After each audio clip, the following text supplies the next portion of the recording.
I'd like to welcome everyone. My name is Rebecca Lowe. I am the Adult Program Coordinator at the Lewes Public Library. Thank you for joining us this evening. I have a couple of folks I'd like to introduce real quick. I would like everyone to meet Ramani Seiferman. She is the Executive Director of the Nature Generation, and she is going to be monitoring the chat and asking your questions for you. So thank you, Ramani, for joining us. And I'm going to take her down, and then I am going to introduce Amy Marasco. As soon as I find the spotlight, I'm going to pull you up, Amy. There we go. And Amy is the founder and president of the Nature Generation. So with that, Amy, I am going to turn the floor over to you. Thank you. Wonderful. Wonderful. Thank you, Rebecca. And really, thank you to the Lewes Library. We're so happy to partner with you for these events, as well as our annual in October celebration of the Green Earth Book Award. Let me very briefly let you all know about the Nature Generation. We started this nonprofit 20 years ago with the mission to inspire the next generation of environmental stewards. And we do this through our Read Green and Teach Green programs. We are the nation's first and only environmental stewardship book award program called the Green Earth Books. We deliver these awards on Earth Day. I'm very excited. You can go to our website. These are wonderful books for children and young adults. And we partner with the Lewes Library as well as Salisbury University to deliver this. Hundreds of books come in every year that are well vetted by librarians, teachers, scientists, so that you can have confidence that the books that we are awarding are really exceptional. And we also have kids who review them as well to make sure that the fiction ones are fun. In Teach Green, we take the messages of these books and we give grants to youth groups. This is a rolling grant program. So if you have any schools, libraries, youth groups, fellowship groups, where kids want to put the actions of the message of these books into the ground, then please get on our website. These grants are from about $250 to $1,000. So they're very easy to apply, and we look forward to actually investing across the nation. So our mission is, as I said, to inspire the next generation. We focused on kids and young adults, but our donors and friends have said, don't forget us. So that's what this is about. Not that we wouldn't want children to be part of this as well, but this is really focusing on all generations. We wanted to start, and this is today's inaugural event of No Planet B Conversations, where we bring to you an environmental scientist, engineer on critical topics facing our planet. And then what we do is we allow the speaker to make a presentation of about 30 minutes, and then you can have Q&A. On anything that you want. So really do, as Rebecca said, and as Romney will manage, just put your questions into the chat. So with that, I would like to introduce our first speaker for this inaugural event, and that is Dr. Rusty Brainard. We are so fortunate to have Dr. Brainard with us. Rusty has over 40 years of experience, and aloha, Rusty. Rusty lives in Hawaii. And he has been an incredible NOAA officer, caring greatly about the environmental ecosystems around the world. He has lots of specific things that he wants to share with us, actions that we all can take. So I want to get right to his presentation. And then what I would say is, if any of you have specific topics that you would like us to consider for this No Planet B conversations, please just go to our website at natgen.org and we will start vetting. And we've got in the pipeline a number of speakers coming forward to all of you. Okay, so with that, I'm going to turn it over to Dr. Brainard to really enlighten us, educate us, and mostly inspire us on what we can do and what's going on in the health of our oceans. Thank you, Rusty, for being our first. Can you hear me and everybody? Yep, sounds good. Great. Aloha, and I'd like to thank the Lewes Library, Rebecca and Amy and Romany for inviting me to give this presentation and for establishing the No Planet B conversation series. So thank you all. So as Amy indicated, I'll be discussing healthy oceans and really the many risks and challenges that are facing our oceans. And hopefully we can discuss some of the solutions, both personal solutions and political solutions. So I'm going to try to make this a very personal presentation. So I'm starting with kind of a background of my life as an oceanographer the last 44 years, and 38 of that was with NOAA. So I'll talk about that, and then I'll discuss kind of some of the key threats impacting our oceans and some of the solutions. But again, I'm really trying to reserve the highlighted area in red there is really for the conversation, for the question and answer. So with that, I'll kind of go into some of my background. I started out with NOAA the day I graduated from college. I became a commissioned officer, an ensign in the NOAA Corps. Went to training in New York, and then immediately got sent to Adak, Alaska, to join the NOAA ship Discoverer to do work in the Bering Sea in Alaska, through the rest of summer and into the fall and early winter. We returned to Seattle and then turned south from Seattle, and then spent the next 6 months down in the equatorial Pacific. And that was in the early years when we were first learning about El Nino. There were a few scientists who were learning it. This was 1981 and 82. We were doing kind of some of that pioneering work on the El Nino Southern Oscillation, which now we know kind of affects climate patterns, variability all over the world. I also kind of did my first climate study, and my first scientific publication on solar irradiance came from that very first cruise on the sea assignment aboard the NOAA ship Townsend Cromwell.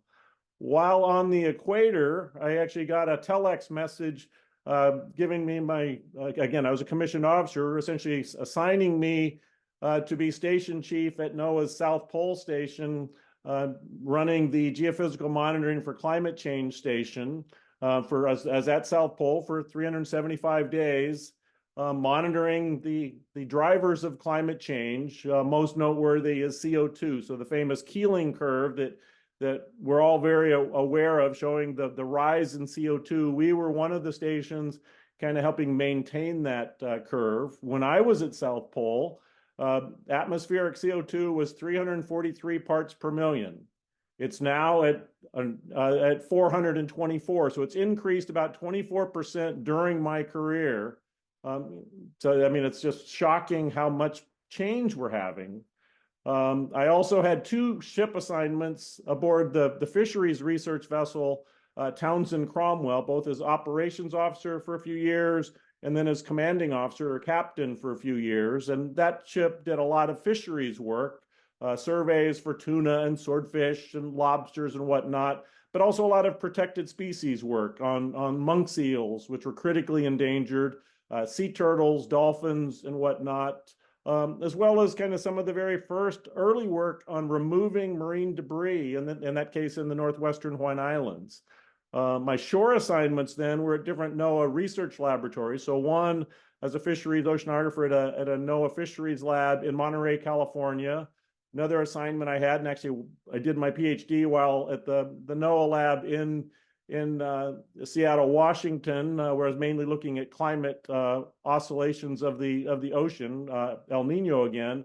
And then my final shore assignment was as a research oceanographer at the Pacific Islands Fisheries Science Center in Honolulu. Which kind of focusing on, so I retired from the NOAA Corps in 2002 while I was on a 3-month research expedition. And the next morning I woke up as a civilian NOAA employee, as a supervisory oceanographer and founding chief of the Coral Reef Ecosystem Division. And our work was to map and assess and monitor the coral reef ecosystems across the Pacific Islands, which for those who aren't that familiar is a very vast region from Hawaii, the Hawaiian archipelago, the main Hawaiian Islands, the populated islands where you go as a tourist. The island chain extends another 1,200 nautical miles to the northwest. Then if you take a ship, it takes 15 days to get to the Mariana Islands from Honolulu.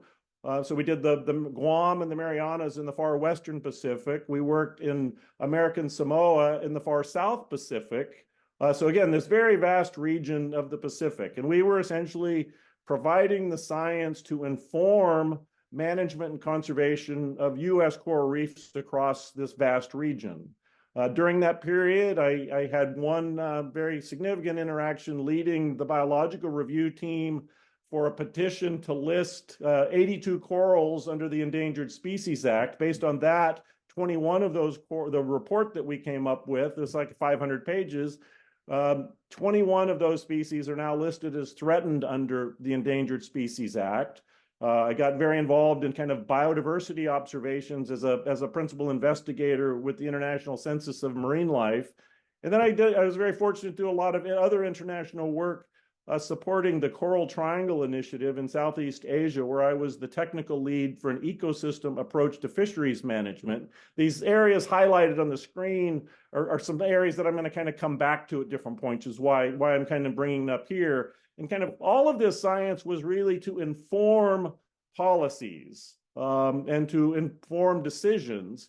So some of the science that we provided helped provide the background that led to the establishment of the vast Pacific remote marine national monuments, the Papahanaumokuakea and the Hawaiian Islands and the Pacific remote islands. But I also did briefings before U.S. House and Senate Science Committee meetings and the White House Council on Environmental Quality. And all of this was essentially to provide information on the science that would inform others on how to make decisions on policy.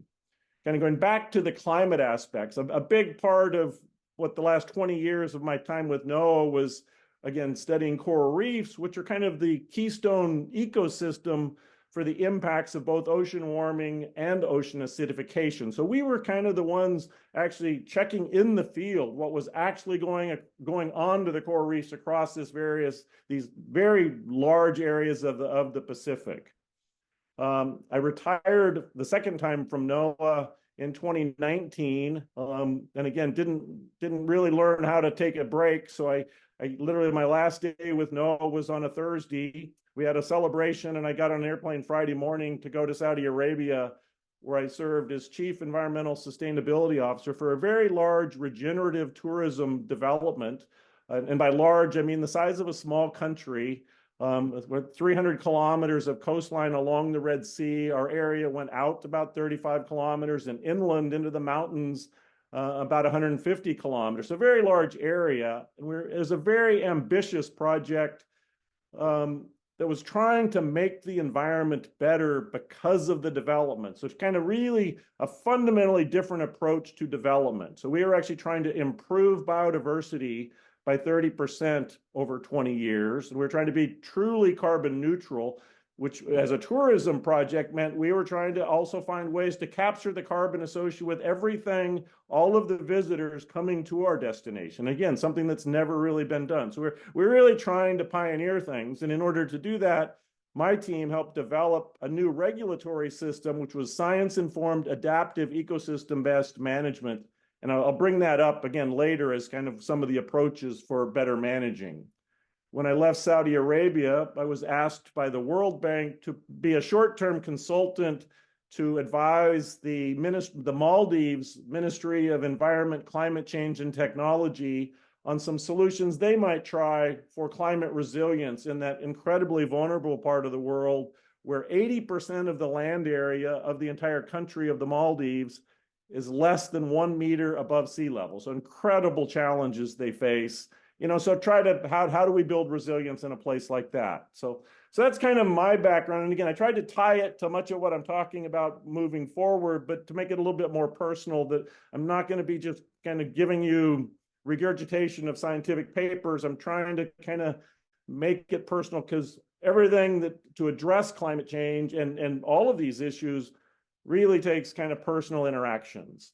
So human pressures are definitely driving unprecedented decline of marine habitats and biodiversity throughout our global ocean. That much is true. And I actually just stumbled across this particular figures, which only shows a small part of that biodiversity is mammals, and this is global. And it shows the kind of the red and the orange is biomass of humans and domesticated cattle, compared to in the blue is the marine mammals and the terrestrial mammals, which are now just a fraction of the total biomass. So we've fundamentally changed our system. So what are the drivers of some of these changes? Well, the big one, particularly moving forward, is climate change and ocean acidification. There's also overexploitation, which I'll discuss in terms of overfishing and destructive fishing. And then habitat destruction, which is mostly land-based development. I won't be discussing a lot of that here today. I'll be discussing pollution, mainly marine debris and plastics pollution, as well as chemical pollution, which leads to things like deoxygenation, harmful algal blooms, and there's also this chemical pollution of pesticides in the marine environment and ocean environment.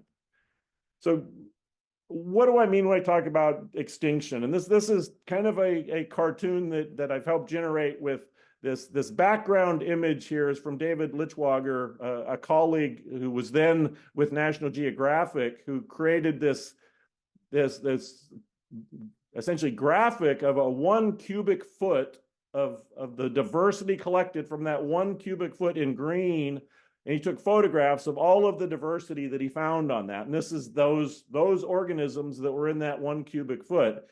And, you know, I created this little cartoon of what we're seeing because of these changes that we as people are doing to our globe. And you can see over time we're you know, and we don't know which of these species are going to disappear, but collectively we're losing and going to continue losing diversity.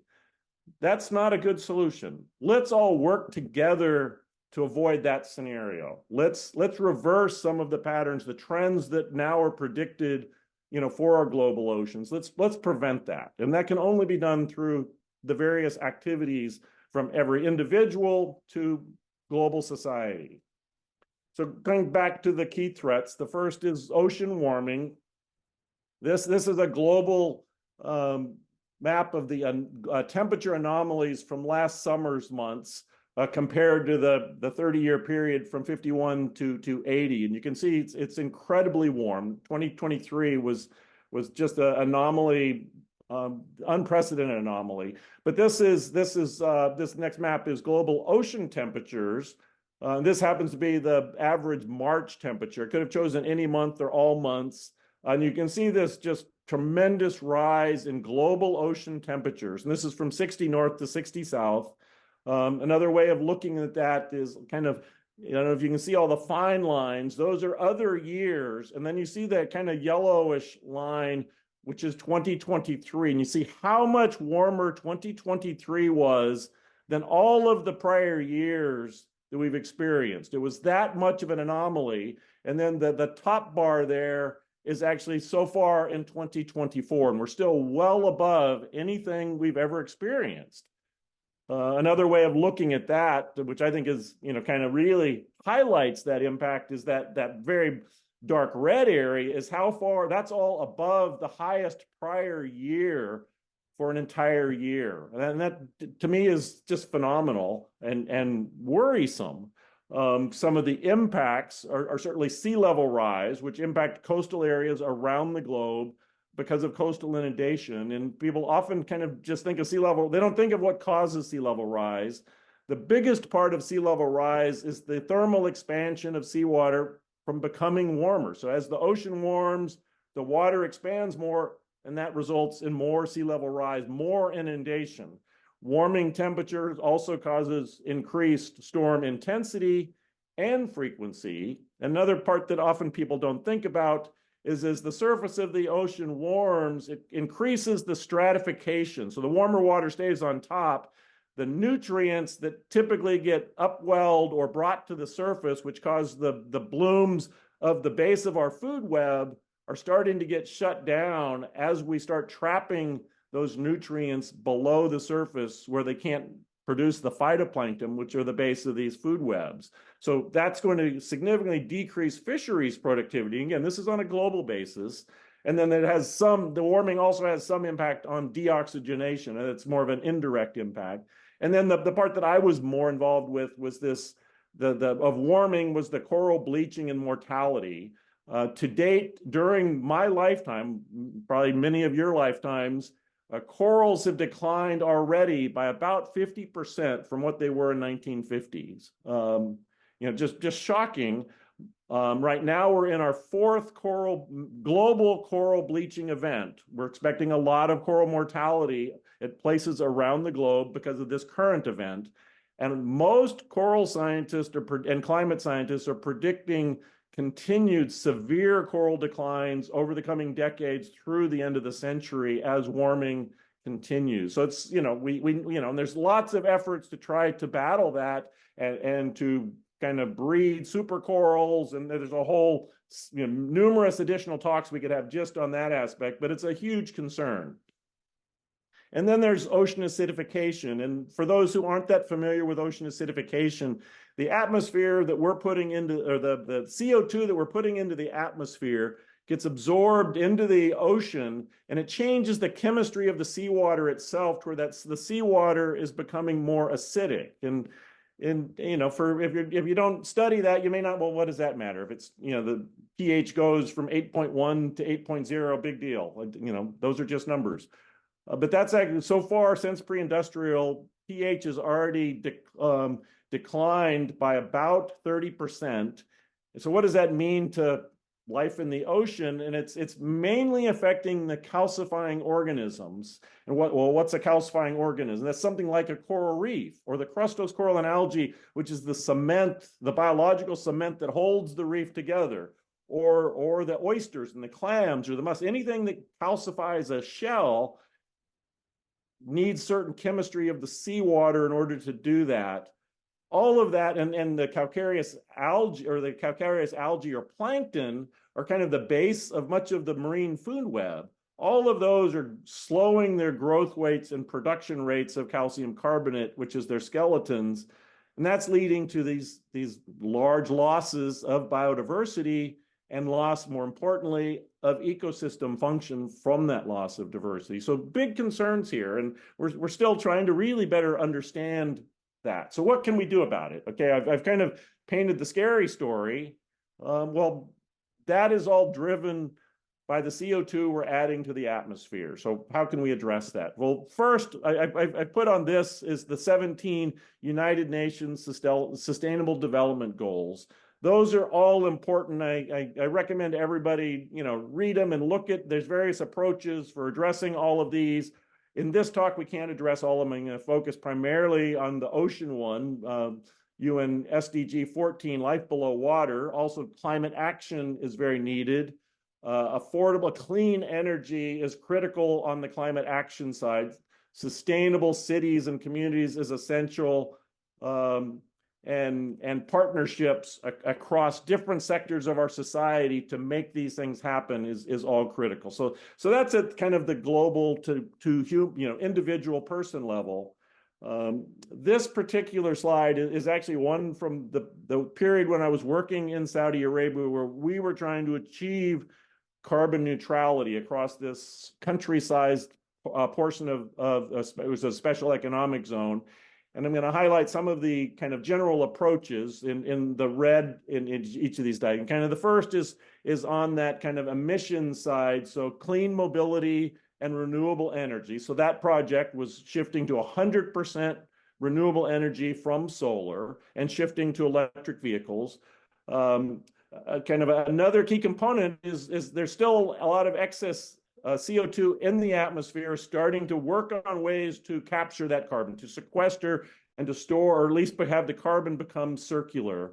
And there's numerous approaches for that, which I'll describe a few. Sustainable food production, both aquaculture and agriculture are critical, and I'll discuss very briefly those. But in the end of the day, I'd probably change those words now to regenerative agriculture is the need, rather than just kind of sustaining, is really focusing on regeneration.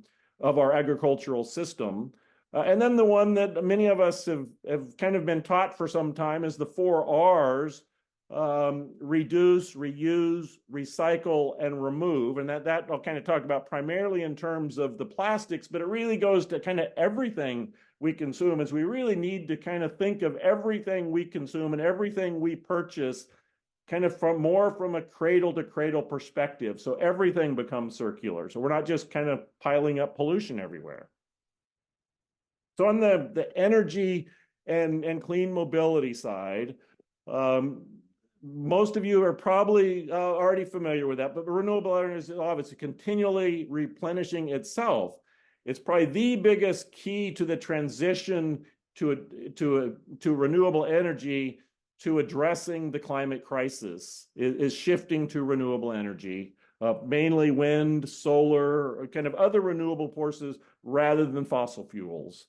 Kind of shifting, and which is actually cheaper in most parts of the world now. It's actually cheaper and provides more local jobs than the fossil fuel industry. So there's lots of reasons to make this transition. Similar for clean mobility, we can shift to electric vehicles. I would also highly recommend, kind of more at the personal level, is transitioning our own personal behavior and kind of how we develop our communities and our cities to have them be more walk friendly and bike friendly and metro friendly. So use these other solutions before just having, 90% of the cars being sole occupants and gas driven. Let's transition away for more sustainable mobility. And again, the walking and biking approaches are also very healthy for us as people. We generally feel better when we walk than when we're stuck behind the wheel of a car in traffic. To walk in, like where I am right now in Washington, I can walk to my office in about the same time it takes me to drive, but I'm much happier when I get there by walking. So kind of just another example of kind of this circular carbon economy approach. So we were doing kind of shifting away from fossil fuel, whether it's coal or natural gas or what, and replacing with renewable. The diagram here has wind and solar. Those are certainly the most cost effective at the moment. But kind of going beyond the electricity production side is kind of going back to this carbon capture and circular economy part, is we can actually take the carbon out of the atmosphere by things like natural processes of marine microalgae, which takes CO2 from the atmosphere, takes sunlight, nutrients, and water. Very rapid photosynthesis is occurring, and that's producing products that we can use. It's very nutritious food. It's more nutritious than most for people food, for animal food. It could also be used into other products like biofuel. So at least that fuel is becoming circular. We're taking it out of the atmosphere, putting it back in is better than pulling it out of the ground and adding it to the atmosphere. Or things like we're using in our society, bioplastics and things. That's essentially the same material can be produced from this marine microalgae. What does that actually look like? There's various approaches for it, from raceway ponds, circulating water systems, to these more efficient but more expensive photobioreactor approaches. So there's lots of different ways. And you don't have, there's other things other than microalgae. You could do macroalgae and other things to capture carbon and store carbon. Kind of another kind of conceptual model of sustainable food production. This, again, is something I actually got from colleagues I was working with in the United Arab Emirates, where they were doing aquaculture, land-based aquaculture for shrimp and fish. They were taking the discharge. So that was for food supply for people. They were taking the discharge. All these fish and shrimp are essentially pooping. That's nutrients. That was then used to essentially fertilize these halophytes, which were then also capturing carbon because they were growing. There was photosynthesis there. And they were then using those halophytes. Again, this is in the Middle East, and it could be many other sorts of plants that could be doing this, but they were very salt tolerant. They could do the discharge from that, use biofuels from that. The discharge from the halophytes, which still have nutrients in them, could be discharged into mangroves, which would then support the mangroves very healthily. The mangroves would help clean the water for final discharge back into the Gulf, while also capturing carbon. So again, how can we tie these parts together? And this, there's various models like this. So this isn't the only one, but working different systems together so the output of one is the input for the other, and all of them are connected, and the different components are working together. Another one of my favorite way of capturing carbon is these nature-based solutions. The ones I particularly like are ones for these biodiverse habitats like coral reefs, mangroves, seagrasses, and kelp forests, which are providing habitat for sustaining the biodiversity and conserving the biodiversity while also capturing carbon and providing coastal protection in many of our coastal areas. So those are some of the solutions. Shifting now to kind of the overexploitation side, so kind of talking about overfishing and destructive fishing. The figure on the upper left is from United Nations. It's a time series of fisheries production in millions of tons from the 1950s to 1920. The light blue is capture fisheries. So this is fishing in the ocean by fishing vessels for marine fishes. And you see that rose very rapidly from the 1950s to about 1985-ish. And then since then, we peaked. We essentially were catching as much as the ocean can produce. In many cases, we were actually having very negative impacts. And then we started from that period on, the food, as human populations kept growing, we kept needing food still. So then the kind of pink and kind of purplish colors there are aquaculture. Both inland aquaculture is the pink, and then is the marine aquaculture, which started, and then the land-based aquaculture, producing now more than half of the food that human society globally consumes is aquaculture. That's going to continue to grow because we can't, capture fisheries have kind of peaked for numerous reasons. The figure below that kind of shows the change of time over the percentage of the ocean that we're overfishing versus sustainably fishing. And of course, the amount that's been overfishing has been steadily increasing. And the unsustainable, that's the unsustainable part. The sustainable part has been steadily decreasing this is from 1974 to 2019. So we need to change some of the ways we're doing that. And the kind of the impacts I've kind of talked about, the destructive fishing. And what I mean by that is those parts of our fishing sector, which are primarily in the industrial fishing world, is things like large scale bottom trawling, where they're actually dragging nets across the seafloor. Everything in there gets just destroyed. The habitat itself gets destroyed. Blast fishing in kind of coral reef areas where they're actually using dynamite and explosives, to catch fish.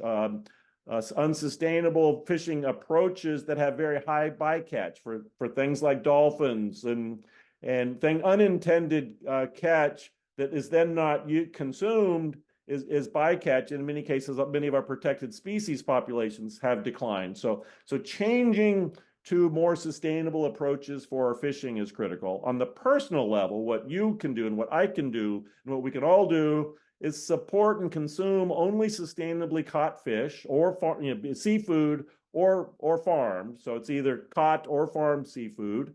Likewise is consume or support more sustainable marine algae and seaweeds, which are very nutritious, but are also capturing carbon. So they're actually become, so if we can increase that industry, that's actually helping solve part of the problem, not so much a fishing problem, but a global problem. And then whenever possible, support local fisheries and local aquaculture versus imports. Again, that goes back to the carbon budget.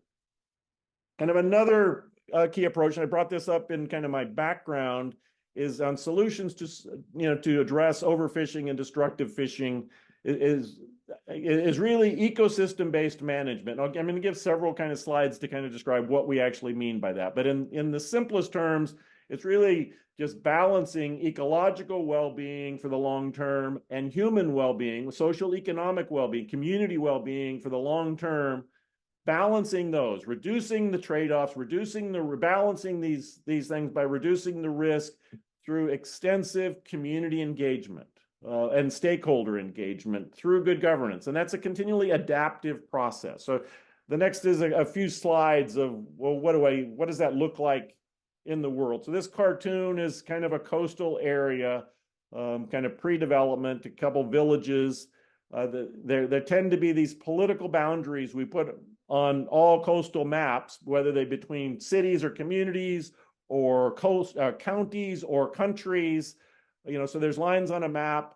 So in the U.S. there's state waters that go out to 3 miles, federal waters that go from 3 miles to 200 nautical miles, and then international waters or the high seas are beyond 200 miles. But there's all these lines on our maps that our legal systems are structured around those lines.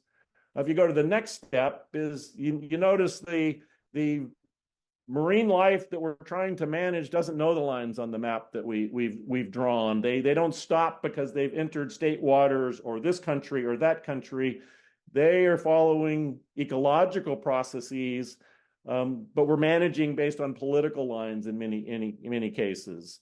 Likewise, the fishers themselves there's kind of local small scale fisheries to kind of in between to industrial fisheries. And then there's other users, recreational users, tourism users. There's commercial shipping using this same waters. Then there's coastal development. Cities are developed. They have impacts on this same ecosystem supporting these fish. There's oil and gas or mining operations in the marine environment. Those have impacts. There's agriculture, and agriculture as watershed impacts that impact that marine system. We remove a bunch of vegetation on land for pasture land. That has impacts on the marine system. So there's all these changes. And then on top of those changes, we also have climate change and ocean acidification. So from an ecosystem perspective, we have to manage across all these kind of artificial political boundaries, as well as across these sectors. We can't manage fish entirely alone. There's also tourism that is using this system. There's coastal development. There's agriculture. There's all of these sectors, and we've typically tried to manage each sector as though it's independent from the others. And of course, every sector affects every other sector. So ecosystem-based management is essentially working together under that umbrella. I mean, you still need some sectors, but have much more dialogue across the sectors. And in all cases, has significant stakeholder and community engagement. And that's where you and I and people of society need to engage to inform these decisions of what's important. Another cartoon, sorry for all the cartoons, but this is in the kind of mid-90s when kind of ecosystem approaches were first being proposed. What we were told was, it requires that you know everything about everything before you can do anything. So no, do not do it. Well, that's a myth. You don't need to know everything about everything. You essentially need to use the best available science and iteratively identify and fill the information gaps, and then adapt your management as you continually learn more. So it's very achievable. In many cases, it's actually cheaper to do ecosystem-based management than kind of what we've done conventionally, say, for fisheries management, which is managing every single species independent of the whole system. So this process is again, this adaptive management process is you define essentially what you're trying to do. You identify and prioritize your goals, you develop your plan, your ecosystem plan, you implement that plan, you're continually monitoring the system, the social side of the system, the environmental side of the system, and you adapt the plan based on whether it's meeting your objectives that you as a stakeholder and community engagement came up with. And then you continually, so it's a never-ending process to continually adapt. And all of the phases of this, you continue to get science. So you make better and better decisions based on actual information, but there's never perfection. And then you take that information, so that's mostly information of how things have been in the past.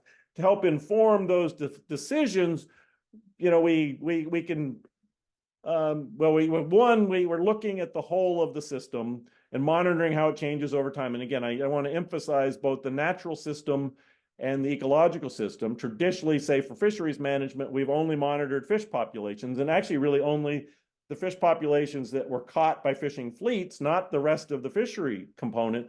But then really we need to be monitoring the whole of the system, from the microbes to the apex predators, as well as the physical and biogeochemical processes of the ocean that are driving these systems, and then manage the system rather than each one of those species separately. And then when we have that information, we model it, even though the models are never perfect, but use that to help predict the future and do kind of scenario testing. If I do this in our management, what are the range of potential things that might happen with that management action or this management action? And then we can likewise do those management actions under different climate change scenarios. So you're never going to get a perfect answer, but you're going to have a more informed answer than just guessing, which is often how our management decisions have been. Kind of at more on the policy and management level, and this is just really to a list of potential things for us to discuss. I'm not going to advocate for these, but one is something, again, that's been around for 30 years of being discussed, but really rarely implemented, is actually implementing the precautionary principle. And that's, and kind of to summarize the 4 bullets there is really to kind of shift the burden of proof from the regulator showing how something would have a problem to the proponent of a development showing how it wouldn't have a problem. So you can't do it until you can show that it won't have a problem, rather than having the regulator have to only be able to stop you if he can demonstrate that it will have a problem. And that's failed again and again and again, because we go 20 years into something before we realize, oh, that had all kinds of really bad consequences. We should have known better when we didn't. Other kind of areas that the high seas have been really kind of a wild west, per se, with very little regulation of really anything on the high seas. Last year, the United Nations, the countries of the United Nations,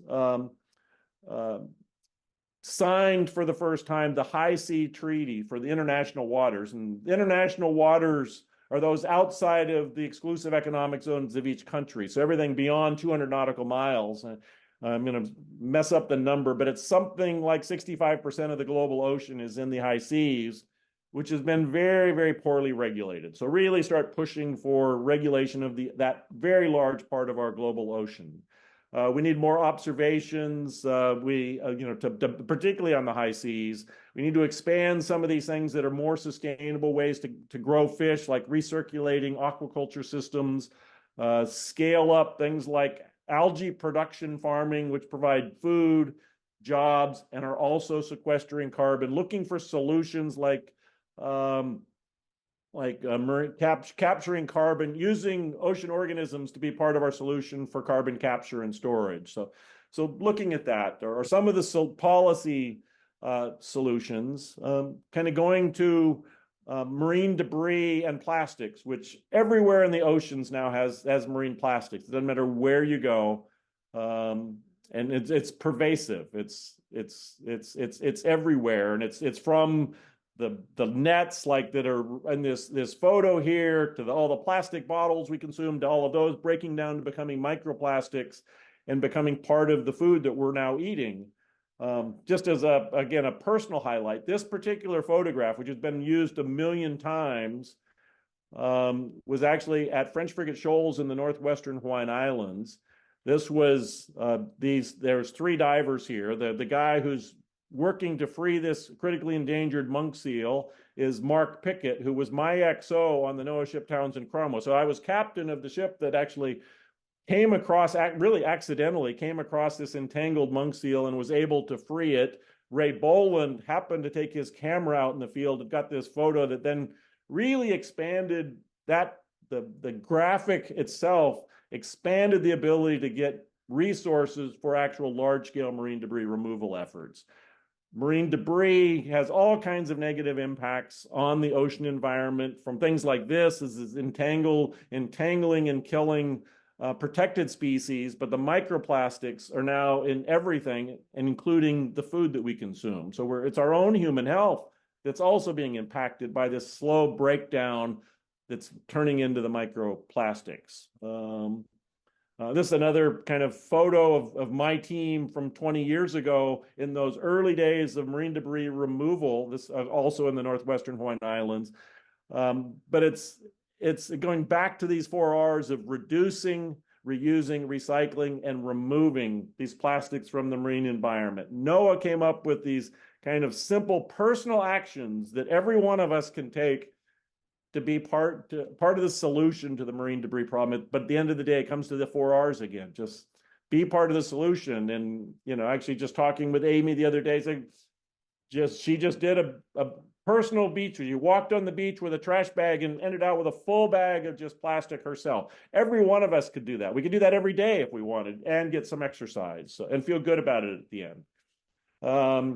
Another is the chemical pollution side of that. And what that's causing is things like deoxygenation, which creates these large dead zones in the ocean, in parts of the ocean, from lack of oxygen. And that's often caused by these harmful algal blooms that essentially the algae consumes all the oxygen. You create this dead zone.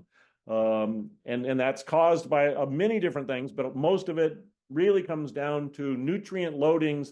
Often that's coming from unsustainable agriculture, is adding all these nutrients to our agricultural fields rather than regenerative tourism.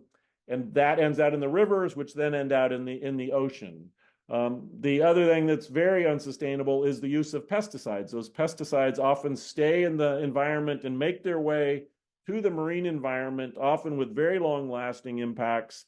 Not really well understood or documented. Again, what you and I can do is support regenerative agriculture. That sounds like a land activity. That land activity of the unsustainable practices we use for agriculture now are having an impact on our ocean environment and the marine life. So I've covered a lot of different things about how the environment, the ocean environment, is impacted by these many, many harmful threats. I've talked about, climate change and acidification, overexploitation, marine debris and plastics and chemical pollution. I didn't touch much on the coastal development, the habitat destruction of that. But as there is no planet B, the point of these conversations, let's focus on kind of actions, again, that you and I and all of us can take, personal actions. Again, the 4 R's, the reduce, reuse, recycle, remove, things like the beach cleanup we just mentioned, that Amy did an example herself, and she felt good about it afterwards. I mean, she felt bad that there was so much plastic, but she felt good that she was part of the solution rather than part of the problem. We can all do various things to help the transition to renewable energy.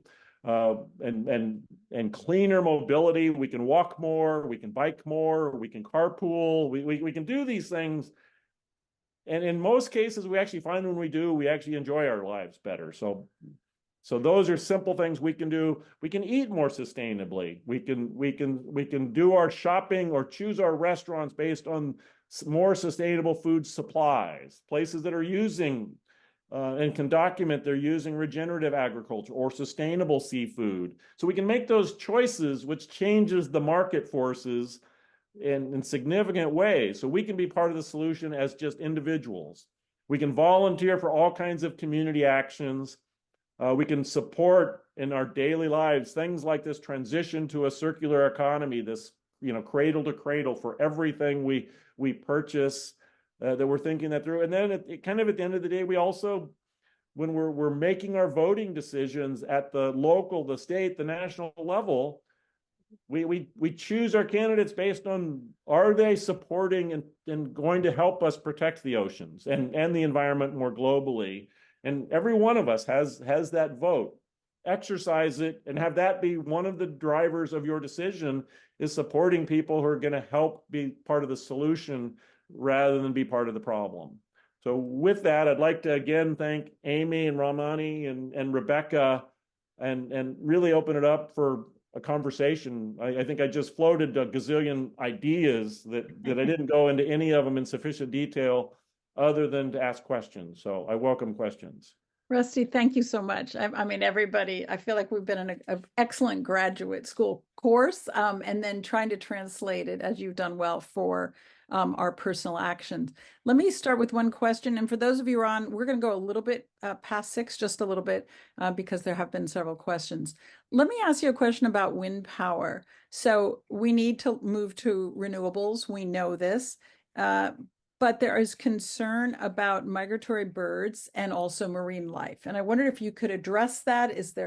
What science is NOAA doing? What have you done in, your papers or with your colleagues? What's the view? That's a very good question. And certainly I wouldn't be truthful if I didn't say there wouldn't be any impacts on the marine environment of wind farms. But the impacts that I described of ocean warming and of ocean acidification caused by the fossil fuels is so much greater by orders of magnitude than the impacts of the wind farms, which, there's going to be impacts to fisheries. There's going to be, views. I think the bird impacts are actually much, much lower than some of the hype on it. I think most birds fly much, much higher than the height of these. And compared to the other ways that we're destroying our bird populations, if you look at the statistics, it's, cat populations in the US are killing more birds than if we had wind farms everywhere. Most birds can avoid some and actually there's ways to even just paint the turbines that fundamentally change how much impact there would be on bird populations. But the impacts to marine life, are not non-existent, but they're minimal compared to the impacts of climate change. Okay. And whales in particular, we know, get entangled in webs and they hit ships. I mean, there's lots of damage and killing of whales in that way that I know about. Romney, I'm going to ask you to go to the chat because I've got a few questions as well that people have texted me, but let's go to the chat. If you can just ask Rusty those questions. Yeah. Let me go back to earlier. You were talking before you talked about ocean warming. Somebody did have a question about, can you speak about the recent ocean heat waves? So I don't know, maybe just elaborate a little bit on those. Yeah, more of those. The 2023 and now 2024 event that I showed, which is just so much warmer than anything we've seen before, is, there's multiple causes of that. One is it was during a large El Nino event. So there've been, but all of the prior El Nino events are also in that record. So this year stood way above that. I think the scientific community doesn't completely understand climate change is the real driver of why it's happened, and it's going to continue to happen, these big events. The fact that it coincided with a large El Nino on top of you saw the warming trend is every year is warmer than the previous year. Yeah, I think 8 of the warmest 10 years on record are in the last 10 years. I mean, it's just this steady progression of warming. And this was a bigger bump because it also occurred with El Nino. I think there's been some speculation, and I think it's valid, is that a new policy in marine transportation, essentially all of our ships out there, they changed the emissions requirements to where now they're having much less particulates being emitted, which means more sun is coming in. That's kind of a short-term transition that added to it, but at least as I understand it, that the added impact of that is just on top of the much bigger impact of ocean warming, the long-term trend of ocean warming and the El Nino. But it was also one of the drivers that may have made that event just that much higher than prior events. Okay. Switching gears a little, could you speak about your opinion concerning the emphasis on recovering corals by growing them in labs The caveat being that they are then placed in a rapidly changing ocean environment. This person is from the U.S. Virgin Islands. Growing coral is a popular solution in the USVI, but do you see it as a constructive solution for the loss of coral? What are other options, or do we just adapt to the reality of losing coral? No, as I'd mentioned, there is a significant effort on coral restorations and many different approaches. And I mean, there's huge challenges to that because these warming events, I mean, last year's warming event in the Caribbean, the Virgin Islands, Florida, was so enormously hot. A lot of the planted corals from these restoration efforts all died. So that's part of the challenge. Is we're trying to do something that's going to be very hard. There's many research groups around the world looking at trying to do assisted evolution, where they're taking what they often call super corals, those that particular species of coral or that clade of corals has already adapted to warmer water and breeding those more and getting those more out onto the reef. So that's part of the solution.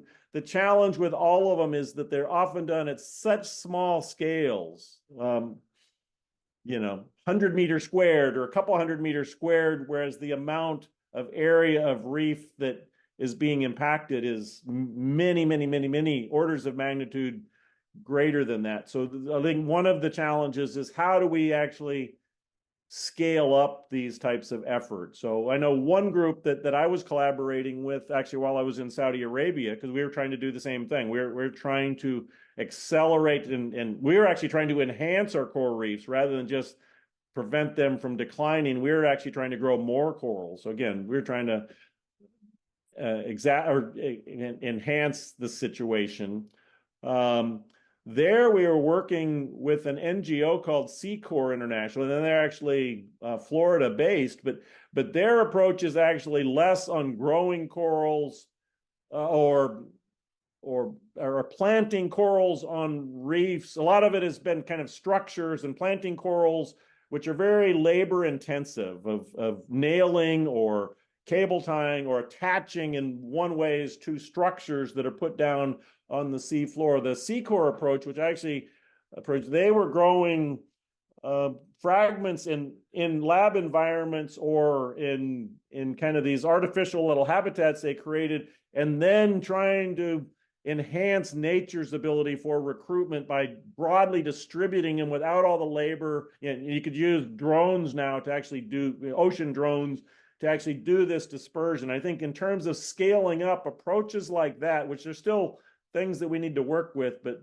really continually take in the scaling approach of how do you actually make it not just be this postage stamp area of a whole island, say, in the Virgin Islands, where one little part is a restoration effort. How do you actually scale that up to increase the survivability or the natural, working to enhance natural reproductive success of the corals rather than everything being lab-based?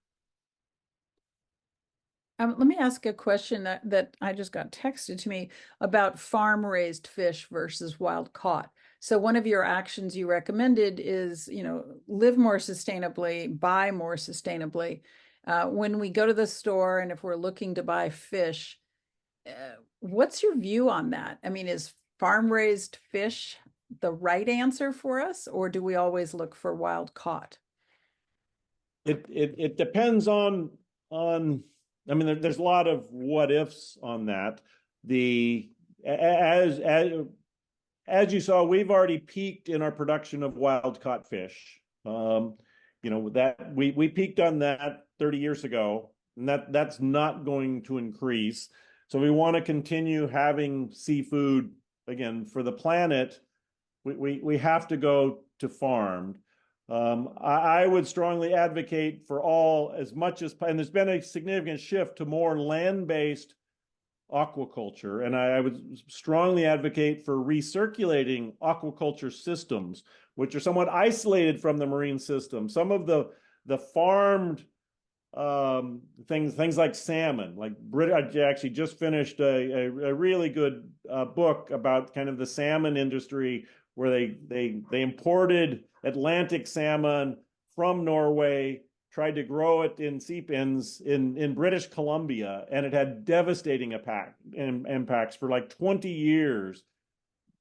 Because it was essentially introducing a species that didn't belong there, and they were doing in this cage system to where there was all kinds of parasites and leeches and other things that were then escaping into the marine environment, which were affecting everything else. So they were essentially destroying the surrounding system to grow this fish. If they do that in a much more controlled environment, recirculating aquaculture systems do cost a little bit more.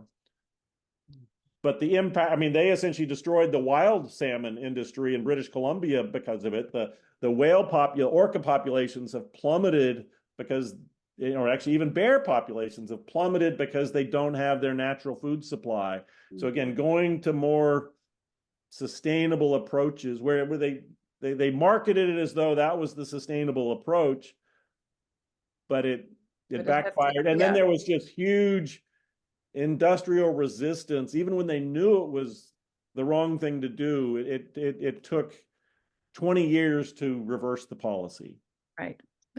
Okay, Ram, back to you. I don't know if I really answered your question. No, you have actually, yes, combination of those things. But I think we all suffer with that. We want to do the right thing, and then we're not even sure what the right thing is anymore.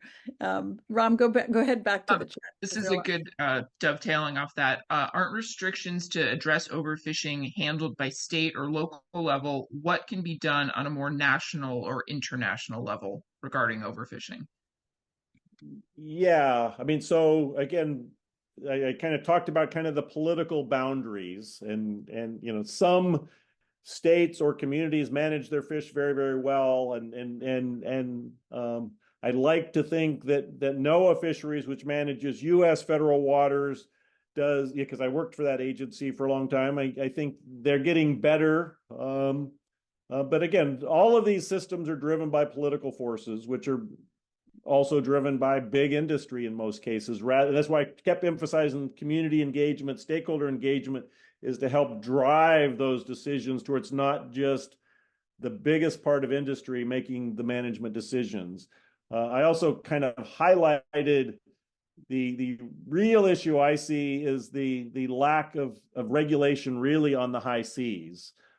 Because there isn't anybody in charge. There are these regional fishery management organizations that have been established, but they're really don't have much real authority. So they're, again, signing and ratifying in each country the High Seas Treaty and establishing these large protected areas, I think is, and have those based on science. So really doing marine spatial planning, not just setting aside the areas that don't produce any fish and say, oh, we'll make that a marine protected area.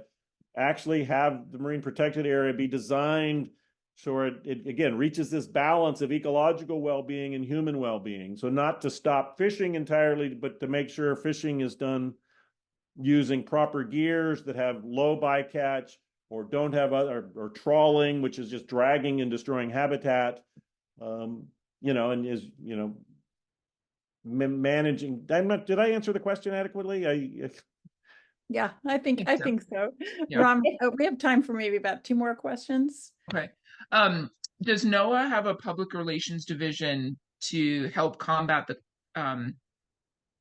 it says the corporate lie that harms or even helps dissipate your message? Is there public relations within NOAA? Within NOAA, there's kind of public relations at the NOAA level, and then NOAA, for those who aren't familiar with, has different line offices. The National Marine Fisheries Service is separate from the National Ocean Service and the National Weather Service. So there's different components, and actually each of those also kind of have community or public relations components, and often they have very different challenges. Probably, I think, and again, I was with the Fisheries Service side, and the challenges are probably the biggest because they're actually a regulatory agency. The other parts of NOAA are not regulatory. And so they have to regulate the laws that are written by Congress. The laws relating to fisheries actually require NOAA to manage to maximize the production of fish. So they, it's not just to protect the environment, it's to get as much out of the environment as you possibly can sustainably. So it's and that's actually the law. So we have to manage our fisheries to meet the law, which is challenging. So it's an inherent political battle between those who want to exploit as much as possible and those that are trying to conserve are kind of continually in this again. And that's really how ecosystem-based management is you're going to continue to have these different players, and they need to be doing, the real solution is probably not this side or that side. If you didn't fish at all, it might be good for the environment, but people would suffer. So reaching those balance that are sustainable over the long term and continually adapting. Yeah. It's interesting, Rusty, there are many people that are on now who live in coastal areas. And talking about that balance, the balance of property rights versus community, you talked a lot about community engagement. And I looked at things like wetlands and buffers, how they play a role, right, in where the water can go with sea level rise. Can you just speak generally to where we should be directed to related to our coast management, and then particularly wetlands and buffers? Yeah, I probably need to do a Google search, but the National Ocean Service, I think, has created kind of some climate resilience tools and actually some GIS mapping tools that I think you can. I don't know what the link is and would probably be wrong in guiding it, but I think they've developed some tools, that you can do in a spatial context for your particular part of the coastal area around the country. And I think that would probably be a really good starting point. And with the Inflation Reduction Act funding, there's significant new resources going towards coastal climate resilience around the country. I think they're going to be funding something like 50 community projects around the country focused on building climate resilience at the community levels. So I think there's going to be significant improvements, coming over the coming years. And again, I think that's really trying to build capacity within the communities and engaging the communities to help make those decisions, because it's going to be them and their future generations of their families that are going to be most impacted by these decisions. Right, exactly. Ram, you have another question from the chat? I do. They're both sort of about community engagement, but what shifts and strategies for community outreach do you believe need to be made to achieve a greater engagement? I think a lot more awareness raising. Often there's been increased engagement with key stakeholders, and often stakeholders are the big stakeholders. The big parts of industry have the biggest voices by far. So I think the challenge is how do you get groups of small stakeholders to work together and to communicate it, and to essentially become more of a rallying force against those really big players. Because the really big players often have very deep pockets, and they can target messaging much better than government can or others. They just, there's, particularly with social media, they can get all these messages out there again and again and again, much, I think, more effectively, even though they're often the wrong message. If they're controlling the message, then they get their way. Right. Rusty, as a last question and a personal question that someone's asked, you spent 375 days on the South Pole, and people want to know, what was that like? This was in 1982, 83. It was before we had satellite communications. So it was really like kind of being on a different planet. We were right at 90 degrees south at South Pole. We were at an elevation of about 10,000 feet. The warmest it got in the summer was about minus 20 degrees Fahrenheit. The coldest it got was minus 107. And this is not with wind chill factors. The average temperature through the year was minus 56 degrees. And the sun set once on March 21st and rose 6 months later. We had one sunset and one sunrise. So it's dark for 6 months and light for 6 months. I mean, with twilight at kind of the transition period. So there was kind of 2 or 3 weeks of twilight at kind of each end. So it's literally like being on a different planet. And again, this was pre-satellite, so we didn't have communications really with the world other than through high frequency radio patches that would usually have to go through some ham operator somewhere in South America to some other ham operator north on the continent to where I was able to talk to home maybe 6 times throughout the year. And usually it was kind of either my parents, who at the time were in Texas, could either hear me okay, or I could hear them okay, but it was almost never, Sounds like current, it sounds like current cell phone. Same problems we have. But it was actually fascinating. And, we were a group of 20 people. Nothing really could come in or out for 9 months. So we obviously got very tight with each other for the station was closed, anybody coming in or out for 9 months. So we were there as kind of a family. And like any family of 20, there's, it's not all harmony. No, I can imagine. But it was very much family, and we were taking care of each other. Family. Thank you for this presentation. I also just want to tell you that photograph when you were the officer on the ship, the one of the fish caught in the nets, that iconic photograph, that's one of the takeaways I hope everybody has here, because the action is something we can do. Reduce our use of plastic, pick up plastic, and just start to work with nature instead of against her. Ramani, there have been some folks who wanted to know if this presentation is available. Can you let them know in a few days, or what's going to happen? Yeah, we'll put it on our website at natgen.org in a couple of, probably by the end of the week, maybe Monday at the latest, because we have to trim out some stuff. But yeah, we'll get it up on our website. You can watch it there. Okay. And also, several comments in the Rusty, a lot of people that had to leave loved it, just saying great, that they thought it was really informative and interesting. So thank you. I know we need to send you to every state legislature and give this talk, I think, right? That's what we need to do. I don't know if that would work, but well, Rusty, we thank you. We thank the Lewes Library for hosting this. So Rebecca, thank you. This is our 20th year as a nonprofit, as I said, and so we're trying to roll out some new programs that are free and available to all. And I just want to thank you, Rusty, for being our inaugural speaker. You set a pretty high bar, I would say. So thank you all for participating, and enjoy your evening. And again, thank you, Lewes Library, Dr. Brainard, Ramani as the Executive Director of NatGen, and for all of you hanging in with us a little past the 6 hours. So thanks so much, everyone.